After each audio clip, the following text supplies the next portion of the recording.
Dear student, आज के lecture में हम क्लास 10th का चैप्टर 6 है त्रिभुज। इसमें जो प्रमेय 6.2 है इसको हम सिद्ध करेंगे। ठीक है, प्रमेय 6.2 क्या है? थेल्स प्रमेय का विलोम, कन्वर्स ऑफ बीपीटी।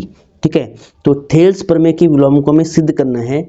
इस एक्सरसाइज 6.2 में केवल 2 ही प्रमेय है, एक तो 6.1 है, एक 6.2 है। तो 6.1 मैंने आपको समझा लिया था और 6.2 आपको आज करना है। ठीक है, तो 6.2 और 6.1 में से कोई एक थ्योरम एग्जाम में प्रूव करने के लिए आती है। ठीक है, एक प्रमेय प्रूव करने के लिए आती है, तो दोनों को आपको बिल्कुल ध्यान से समझना है।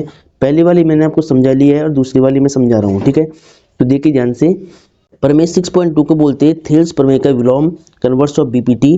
तो देखिए क्या कहता है इसका स्टेटमेंट। यदि एक रेखा किसी त्रिभुज की दो भुजाओं को एक ही अनुपात में विभाजित करी तो वह तीसरी भुजा के समांतर होती है। ध्यान से वापस सुनिए कि यदि एक रेखा किसी त्रिभुज की दो भुजाओं को एक ही अनुपात में विभाजित करे तो वह तीसरी भुजा की समांतर होती है। तो इसका क्या मतलब है, देखिए आप ध्यान से, एक डायग्राम बनाता हूं पहले मैं यहाँ पर। देखिए, ठीक है, तो इस प्रमेय में दिया हुआ है कि जो डी लाइन है वो त्रिभुज ए बी सी की भुजाओं ए बी और ए सी को एक ही अनुपात में विभाजित करती है। ठीक है, यानी ये लाइन क्या करती है, इन दोनों को इक्वल रेशियो में डिवाइड करती है। ये आपको गिवन है, आपको सिद्ध करना है कि तीसरी भुजा की समांतर होती है। यानी जो रेखा आपने खींची है डी, वो बीसी के समांतर है, पैरेलल है, ये आपको प्रूव करना है। ठीक है, तो हम क्या करेंगे, सबसे पहले देखिए, सबसे पहले आपको लिखना है एग्जाम में सॉल्यूशन यानी हल, और यहाँ पर दिया है गिवन। ठीक है, तो सबसे पहले हम लिखेंगे दिया है, जिसको इंग्लिश में क्या बोलते हैं, गिवन। ठीक है, तो क्या दिया हुआ है ध्यान से देखिए। तो आपको दिया हुआ है कि एक त्रिभुज ए बी सी है जिसमें एक रेखा डी ए बी और ए सी को एक ही अनुपात में विभाजित करती है। मतलब इसका मतलब क्या हुआ, इसका मतलब हुआ कि त्रिभुज ए बी सी आपको दिया हुआ है और ए बी सी में जो रेखा डी ई है, ए बी सी में जो रेखा डी ई है वो भुजाओं ए बी और ए सी को एक ही अनुपात में बांटती है। मतलब क्या है कि A D upon D B equal है ए ई अपॉन ए सी के, ये आपको गिवन है। तो त्रिभुज ए बी सी में हम बोलेंगे कि जो A D upon D B है और ए ई अपॉन ई सी वो बराबर है। ए डी अपॉन में डी बी बराबर है A E upon e C, A E upon e सी।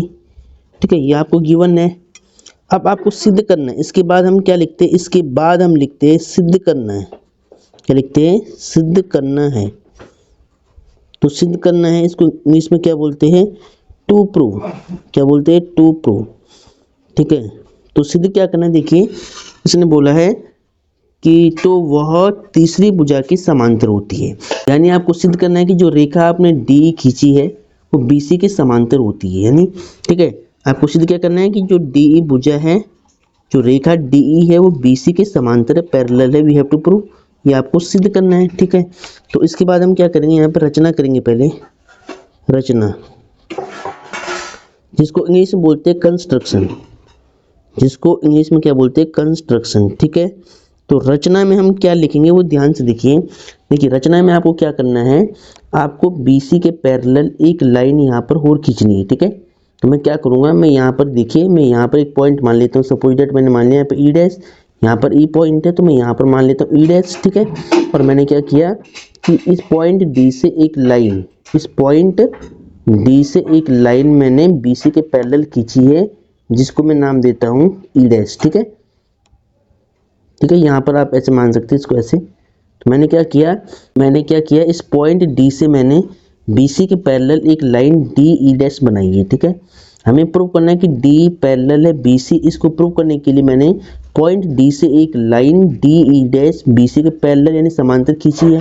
ये आपको खींचना पड़ेगा प्रूव करने के लिए। ठीक है, तभी प्रूव होगा। तो मैंने इसको खींच लिया। तो यहाँ पर मैंने क्या किया, मैंने डी ई डैश, ठीक है, डी ई डैश लाइन को बीसी के समांतर बनाया है, बीसी के समांतर खींचा है। ठीक है, ड्रॉ खींचा है। तो इतना आपने कर लिया है। अब आपको क्या लिखना है, उपपत्ति, प्रूफ। अब हम क्या लिखते हैं, उपपत्ति, जिसको बोलते हैं इंग्लिश में प्रूफ। क्या बोलते हैं, प्रूफ बोलते हैं। अब देखिए प्रूफ में आपको क्या दिया है, सबसे पहले आपको दिया हुआ है कि त्रिभुज ए बी सी में जो डी लाइन थी ये वाली, ये इन दोनों भुजाओं को एक ही अनुपात में बांट रही थी। मतलब क्या था कि A D upon D b a upon e c बराबर था। ठीक है, ये आपको गिवन था।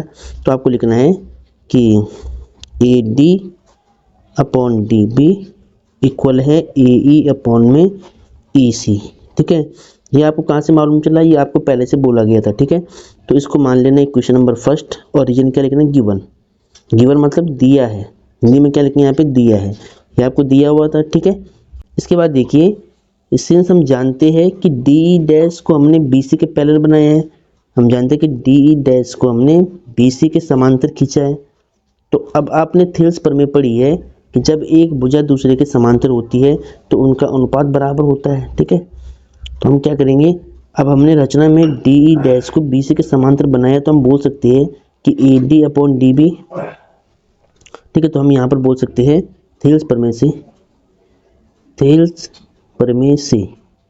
तो थेल्स प्रमेय से हम क्या बोल सकते हैं कि A D upon D b, a D upon D B equal होगा a e dash upon e dash c. ठीक है, क्योंकि डी ई डैश पैरेलल है बी सी के, तो ए ई डैश और ई डैश सी तक आपको रेशियो लेना है।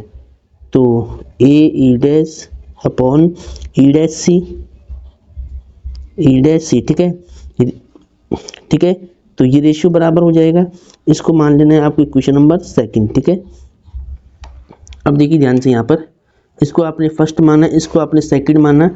अब देखिए समीकरण 1 और 2 को आपको ध्यान से देखना है। इस समीकरण 1 में देखिए left hand side A D upon D B है और समीकरण 2 में left hand side A D upon D B है। तो दोनों इक्वेशन की लेफ्ट हैंड साइड इक्वल है। ठीक है, तो दोनों इक्वेशन की लेफ्ट हैंड साइड इक्वल है। जब दोनों इक्वेशन की लेफ्ट हैंड साइड इक्वल होती है तो राइट हैंड साइड भी इक्वल होती है।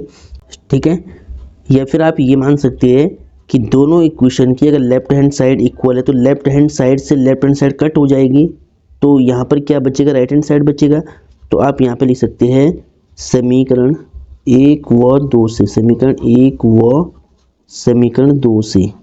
तो समीकरण 1 व समीकरण 2 से क्या हुआ? देखिए ध्यान से कि लेफ्ट हैंड साइड इक्वल थी तो इससे ये कट हो गई है, तो राइट हैंड साइड इक्वल हो जाएगी अब। ठीक है, तो यहाँ पर ए ई अपॉन में ई सी इक्वल है ए ई डैश अपॉन में ई डैश सी। ठीक है, ये इसके इक्वल हो जाएगा क्योंकि इससे ये कट हो जाएगा, सेम सेम है। ठीक है, अब क्या करना है, इसके बाद आपको दोनों पक्षों में एक जोड़ना है। ठीक है, तो यहाँ पर क्या लिखेंगे?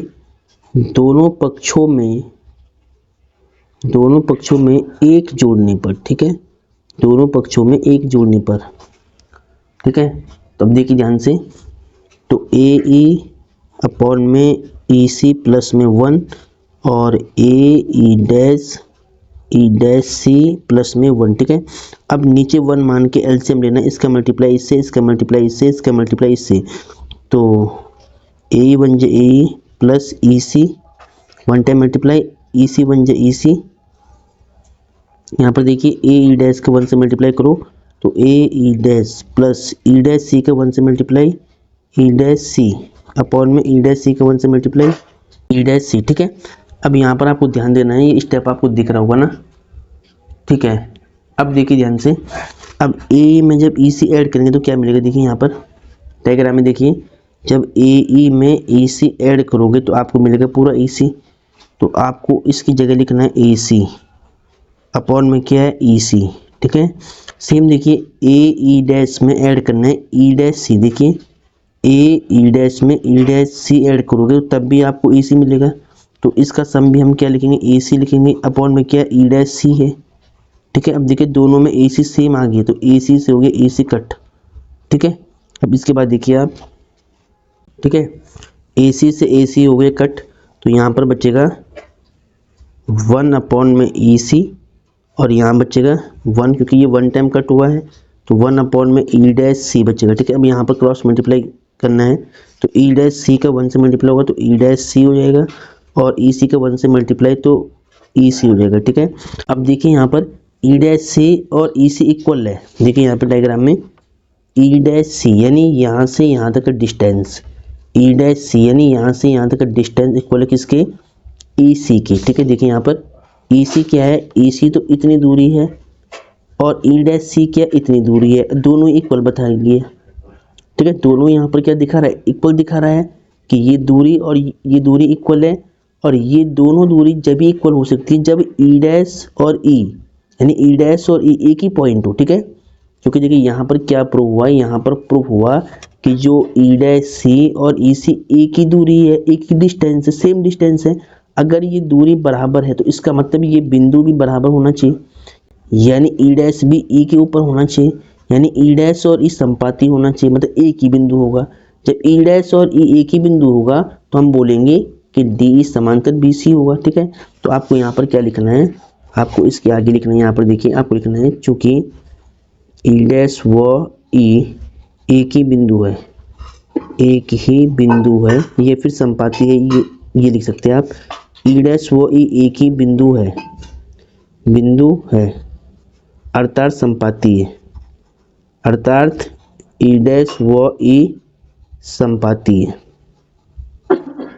इसीलिए हम क्या बोलेंगे, इसीलिए हम बोलेंगे कि जो DE और BC ये समांतर होगा। अब ये समांतर कैसे होगा, देखिए आपने रचना में क्या माना है कि DE डैश BC के समांतर, यहाँ पे देखिए रचना में आपने लिखा था कि DE डैश BC के समांतर है, तो आपको मालूम है कि DE डैश BC के समांतर है। लेकिन आपने प्रूव किया कि ई डैश और ई एक ही पॉइंट है, ठीक है, ई डैश और ई एक ही पॉइंट है। तो हम क्या करेंगे, यहाँ पर देखिए हम ई डैश को ई बोल सकते हैं, ठीक है, क्योंकि ई डैश और ई एक ही पॉइंट है, ई डैश और ई एक ही पॉइंट है। तो मतलब क्या है, मतलब हम बोलेंगे ई डैश और ई एक ही पॉइंट है, तो ई की वैल्यू हम यहाँ पर क्या रखेंगे, ठीक है, ई डैश की वैल्यू हम यहाँ पर क्या रखेंगे, ई रखेंगे, यानी ई डैश की वैल्यू हमने क्या रख दिया, ई रख दिया, समांतर BC, और यही हमें प्रूव करना था, हेंस प्रूव्ड, ठीक है, यही हमें प्रूव करना था कि DE समांतर है BC के, ठीक है। बस यहाँ पे लॉजिक यही है कि ये दोनों दूरी जब ही इक्वल हो सकती है जब ई डैश व ई एक ही पॉइंट हो। अगर एक ही पॉइंट होगा तो ई डैश को हम ई के बराबर लिख सकते हैं, ठीक है। तो हमने क्या किया, जो हमने रचना में लिखा था कि DE डैश BC के समांतर है, हमने ई डैश को हटा के वहाँ पे ई रख दिया, तो यहाँ से सिद्ध हो गया, देखिए यहाँ पर सिद्ध हो गया कि DE BC के समांतर है। यही हमें प्रूव करना था, ठीक है। एग्जाम में ऐसे लिख के आना है, मोस्ट इंपोर्टेंट थ्योरम है, इसको ध्यान से नोट करिए एक बार, देखिए।